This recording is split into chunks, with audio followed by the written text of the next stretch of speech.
You think you know struggle, but imagine waking up with nothing. No money, no food, no backup plan, and still needing to feed a family. Because in 1800s America, that wasn't rare, that was normal. And what they ate to survive, some of it will shock you, some of it might disgust you, and some of it you might actually want to try. But here's the part no one tells you. Number 12 was eaten when people had absolutely nothing left. Number 7 was considered a treat, but only by the poorest.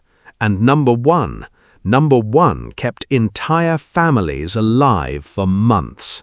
This was not food, this was survival.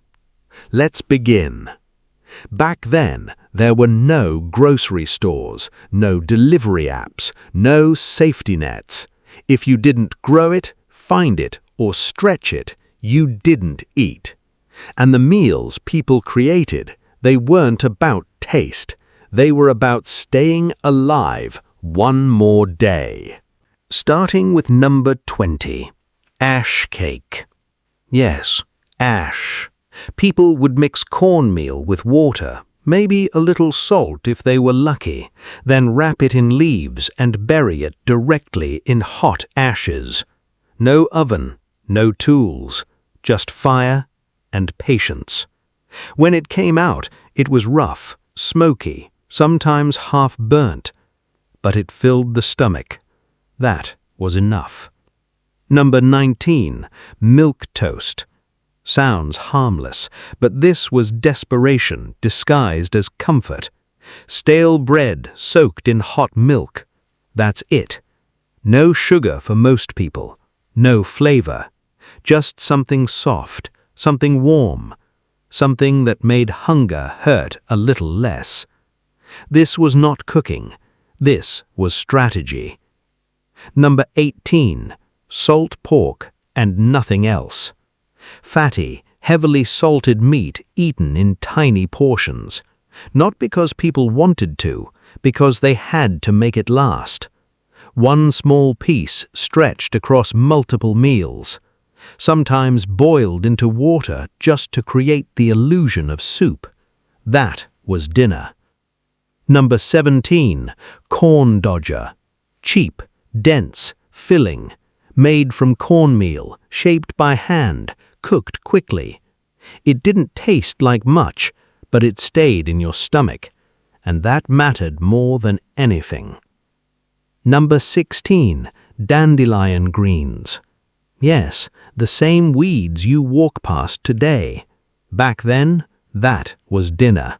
Boiled, sometimes bitter, often tough, but packed with nutrients people didn't even understand yet. They just knew it kept them going. Now here's what no one tells you. These meals weren't chosen, they were forced, and things are about to get harder. Number 15, molasses and bread. If a family had molasses, they were lucky. A little sweetness spread thin over dry bread. It gave energy, quick energy, and sometimes that was the only good part of the day. Number 14, bean broth. Not even the beans, just the water they were cooked in. Why? Because beans had to be saved for later. So people drank the broth just to feel like they had eaten something. Think about that. Number 13, potato peelings. Nothing wasted, not even the skins. Fried if possible, boiled if necessary. Sometimes dirty, sometimes bitter, but edible. Barely. Number 12, water pie. This is where things change, because this shouldn't exist. A pie made with water, flour, maybe sugar, maybe butter if available. No fruit, no filling, just survival pretending to be dessert. And somehow, it worked. Number 11, So next time you open your fridge and say, "There's nothing to eat," remember this.